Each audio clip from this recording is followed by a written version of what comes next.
안녕하세요. 만화로 보는 삼분 철학, 서양 중세, 근대 철학 4강을 시작하도록 하겠습니다. 4강의 주제는 합리론과 경험론입니다. 근대의 합리론 경험론에 나온 그 역사의 배경을 보면요. 근대의 사회는 어때요? 중세를 극복하며 나왔죠. 중세는 신중심 사회, 근대는 인간중심 사회죠. 인간 중심, 바로 인간의 이성에 대한 믿음이죠. 이런 배경을 속에서 이제 나왔죠.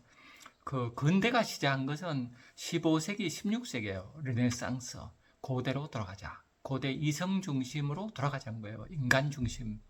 그래서 르네상스, 종교개혁, 대항해 시대, 과학혁명 이런 걸 겪고, 그리고 17, 18세에 가면 절대왕정, 계몽주의, 산업혁명 이런 과정을 겪고 20세기 초반까지의 근대가 있죠. 그 20세기 중반 이후를 현대라고 해요. 그러니까 15, 16세기 르네상스부터 시작해서 20세기 초까지의 이때까지가 르네상스, 종교의 대항해 시대, 과학혁명, 절대왕정, 계몽주의, 산업혁명 이런 큰 사건들이죠. 이런 과정을 겪으면서 인간이 어때요? 신중심에서 근대 사회가 만들어지죠. 이 근대 사회 만들어지고 20세기 이제 중반이 가면 현대로 들어서게 되죠. 이렇게 수도에 구분을 하면 되겠죠. 이 근대 철학의 큰 두 갈래, 합리론과 경험론, 이 두 가지에서 공부해 보도록 하겠습니다. 이 합리론은 그야말로 이성을 믿는 거죠. 그래서 핵심 사상은 진정한 지식은 이성과 논리를 통해 얻어진다. 이 경험이 아니라 인간의 이성에서 얻어진다는 거예요. 그러니까 과거의 중세는 신이 중심이었죠. 그 신이 이제 사라지니까 그 자리에 인간 이성을 올려놓은 거예요. 그래서 동서양 모두 이성에 대한 믿음이 있죠. 이때 이간의 이성은 어때요? 지금 우리가 이간의 이성보다 훨씬 넓은 범위예요. 우리가 이간의 이성은 되게 폭이 좁아졌죠. 도구적 이성화 됐는데 그 이성이라고 할 때 속할 때 써가 얘기하는 이성은 지혜의 빛이에요. 우주의 원리가 있는데 원리를 직관적으로 알 수 있는 그런 능력을 이제 이성이라고 했죠. 직관적으로 알 수 있고 또 그걸 논리적으로 알 수 있고 이런 이성이죠. 그리고 공자로 말하면 본성, 습가로 말하면 불성, 예수로 말하면 성령 이런 것들이 크게 보면 어때요? 인간의 이성이라고 볼 수 있죠. 내 안에 우주의 진리를 알 수 있는 큰 힘이 있는 거예요. 이것에 대한 믿음이라고 생각해 보면 되죠. 그래서 우주적 질서와 합이라는 내면의 진리 인식 능력 이렇게 보면 되죠. 이 능력을 믿는 게 합리화 보시면 되겠죠. 그래서 주된 주장을 보면은 인간은 선천적인 지식이 중요하다는 거예요. 선험적 지식이죠. 경험 이전에 내 안에 이미 태어나기를 이성적 원리와 관념을 갖고 있다. 이렇게 보는 거예요. 예를 들면 수학적 원리, 1+1은 2, 이런 게 수학적 원리, 존재의 법칙, 논리적 모순율, 이런 것들은 그 경험 이전에 알 수 있다. 이렇게 주장하죠. 그래서 이성과 논리의 연여 추론을 중시하게 되고, 지식의 확실한 근거는 감각 경험이 아니라 변치하는 이성적 원리다. 이렇게 보는 사상이에요. 이 사상의 주요한 철학자를 보면 데카르트가 있죠. 데카르트는 나는 생각한다, 고유존재한다 이러면서 근대 철학을 연 사람이죠. 그래서 근대 합리론 철학의 아버지예요. 출발이 되죠. 모든 확실한 지식은 의식 이성에 출발한다. 그래서 생각하는 나, 주체를 이제 발견한 거예요. 그래서 근대적 주체가 만들어지고 이 주체는 어때요? 나중에 어때요? 정신과 물질이 분리되죠. 정신으로 생각하는 나가 진짜니까 물질인 나는 그 진짜 내가 아니에요. 그래서 이런 이원론 철학이 이제 되는 거죠. 그래서 인간이 이 철학에 나중에 가면 어때요? 주체가 자연을 파괴도 되는 거죠. 이 자연은 주체는 나니까. 그죠? 참 이렇게 해서 한계에 부딪히게 되죠. 스피노자는 이제 범신론이에요. 이 자연하고 인간이 하나로 이렇게 어우러진 존재 자체다. 이런 논이죠. 주체 기체가 구분되지 않는 거예요. 범신론 철학자죠. 또 라이프니츠는 그 선체의 관념이 있다고 인정하면서 또 세계는 수많은 모나드라는 실제로 이렇게 이제 본 철학자예요. 그래서 이런 합리론이 그 가장 문제는 나중에 도구적 이성이 되는 거라 봐요. 이 도구 이성이 도구가 된다. 이게 프랑크 철학자들이 주로 연구한 거죠. 그래서 17세기 이후에 어때요? 중세의 신유 사회를 벗어나 인간 이성 중심. 그래서 이성, 합리성, 과학으로 인간의 자유, 진보, 행복을 실현하려는 큰 꿈을 갖고 있었죠. 이세는 강한 믿음이 있었어요. 근데 근대화 과정에서 어때요? 과학이 눈부신 발전하면서 과학을 위한 이성, 그죠? 과학적 이성이죠. 숫자로 따져 수학적 이성. 이렇게 해서 인간이 무언가를 위한 도구가 되버리는 도구적 이성이 돼요. 이성은 지혜 그 자체가 돼야 되는데 지혜의 빛이 아니라 무엇을 위한 수단이 되버리는 이성이 돼요.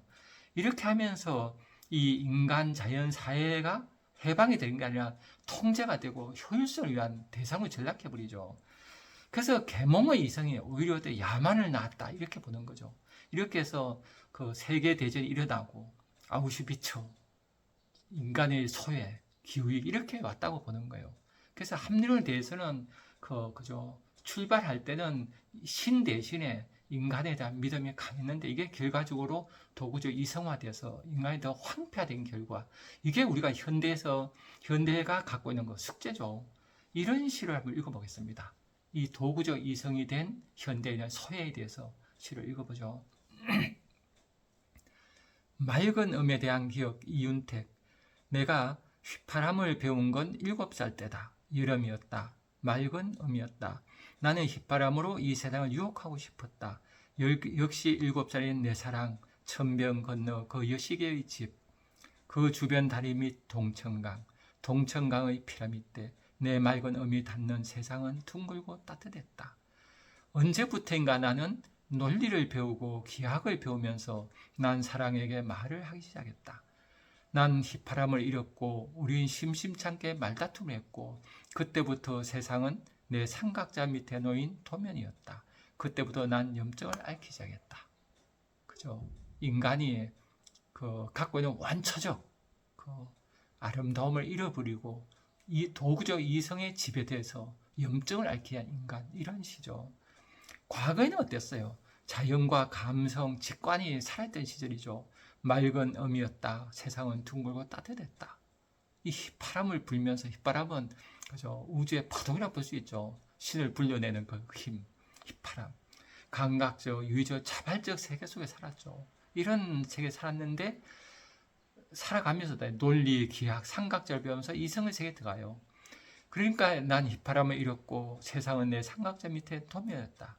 세상은 더 이상 살아있는 세계가 아니라 도면이 돼버려요. 설계되어 있는 도면. 조작하고 분석하고 지배하는 대상이 돼버리죠. 이렇게 해서 도구적 이성의 시선은 세상은 이해의 대상이 아니라 계산하고 쪼개고 재는 대상이 돼버려요. 그때부터 난 염증을 앓게 됐다. 도구적 이성의 세상은 따뜻함, 유의, 감각이 사라진 차가운 세계, 주체의 소외, 피로, 한멸이 되는 그런 처참한 세상이죠. 이런 그 시를 이제 공부해봤죠. 그 다음에 합리론 다음에 경험론을 공부해보죠. 이 경험론은 어때요? 핵심 사상은 모든 지식은 감각 경험에서 비롯된다는 거예요. 감각 경험. 반대죠, 그죠? 주된 주장을 이제 보면은 인간의 마음은 태어날 때 아무도 기록되지 않은 백지 상태다 이렇게 보는 거예요. 그죠? 백지 상태 어떤 그림도 그릴 수 있다 이렇게 보는 거죠. 지식은 관찰, 실험, 그리고 귀납적 추론을 통해 체계된다. 경험하기 전에 아는 건 없는 거예요. 그게 귀납적이죠. 실험하고 한 뒤에 나중에 아는 거고, 알기 전에 그죠? 경험하기 전에 먼저 아는 게 연역법이죠. 그게 연역법, 귀납법. 합리론 연역적이고 이 귀납적인 그런 귀납법이죠. 감각은 지식 형성의 유일하고 확실한 출발지다 이렇게 보는 거예요. 감각을 중시하는 거예요. 그러니까 합리론은 인간의 그 이성을 중시하고 경험론은 인간의 감각, 인간은 가장 그 감각으로 세상을 이제 인식하잖아요. 이 감각을 중시하는 거죠. 이성을 중시하는 합리론과 감각을 중시하는 그 경험론. 지금은 감각을 많이 경험론에 많이 축적하다고 볼 수 있겠죠. 주요 철자를 이제 알아보죠. 로커는 인간의 마음은 백지이며 모든 지식은 경험에서 온다. 감각 경험과 반성을 통해 지식이 형성된다. 내적 경험. 그러니까 이 사람들도 이성을 부정하는 건 아니에요. 감각을 우선시하지만 그 감각을 종합해서 이성의 능력은 이제 중시하죠. 버클리는 존재하는 것은 지각된 것이다 이렇게 얘기를 해요. 모든 존재는 감각적 지각 없으면 존재할 수 없다. 그러니까 내 경험이 중심이 되고 바깥에 있는 건 내가 경험에 의해서 구성되는 이렇게 보는 거죠. 휴먼 이렇게 말하죠. 인과관계. 우리는 이제 이 세계 인과관계에 있다 보죠. 원인과 결과가. 근데 이것도 직접 관찰되는 것이 아니라 반복된 경험에 따른 습관적 믿을 뿐이다 이렇게 봐요. 경험을 통한 인식은 불확실하다 이렇게 보죠. 인과관계도 이제 그렇게 보죠. 실제 우리가 살다 보면 인간관계 이런 경험을 알고 있죠, 그죠? 엉뚱한 막 경험을 가지고 과거에 개한테 물렸으면 개한테 물린 그 경험이 우리를 인간관계 자꾸 만들잖아요.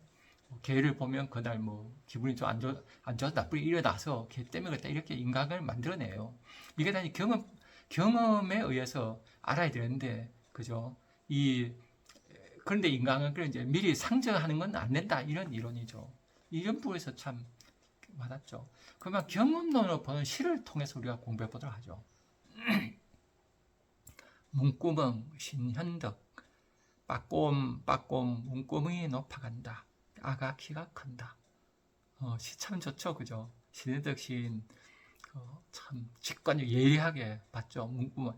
이건 옛날 시골 문이야 되죠. 지금 문은 아닌데 제가 어릴 때 시골의 문은 이렇게 창호지를 해놨어요. 그래서 문구멍을 뚫어 밖에 내다봐요. 어느 집에 놀러 가도 문구멍이 다 뚫려 있어요. 왜 그래요? 알고 싶죠. 그러니까 키가 작을 때는 여기 뚫렸는데 키가 더 크면 또 높이 뚫리잖아요. 그래서 그 물질적인 그 신체가 클수록 또 세계도 더 위에서 보는, 그죠? 아가 키가 커요. 그 키가 크면 마음의 키도 같이 크는 거죠. 그래서 경험을 통해 세계를 배우고 성장하는 존재로서 인간을 보여주는 그런 시가 되겠죠. 그래서 이런 거는 그 니체도 그런 얘기했죠. 세상은 해석이라고. 세상은 철학은 해석이다 그런 얘기했죠. 우리가 어떻게 보는 문제예요. 그죠? 그런데 이 시는 인간이 어떻게 보는 눈이 경험을 통해서 올라간다는 거죠. 우리가 세상을 겪어보면서 보는 눈이 이제 커지죠. 지혜로워지죠. 이런 걸 얘기하죠. 그래서 세계에 대한 인식은 선천적 관념이 아니라 감각적 경험의 반복 속에서 점차 확장되고 깊어간다. 이렇게 보는 거예요. 그래서 세계는 하나의 해석이다.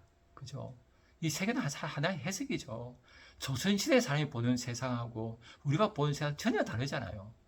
어느 세상이 조선시대가 맞아요? 지금이 맞아요? 그거는 삶을 봐야죠.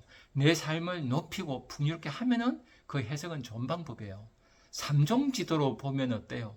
여자 삶이 피폐해지죠. 그러면 삼종지도로 해석한 눈은 버려야 돼요. 인간의 여성이 주체다. 이런 시각을 가져야지 삶이 어때요?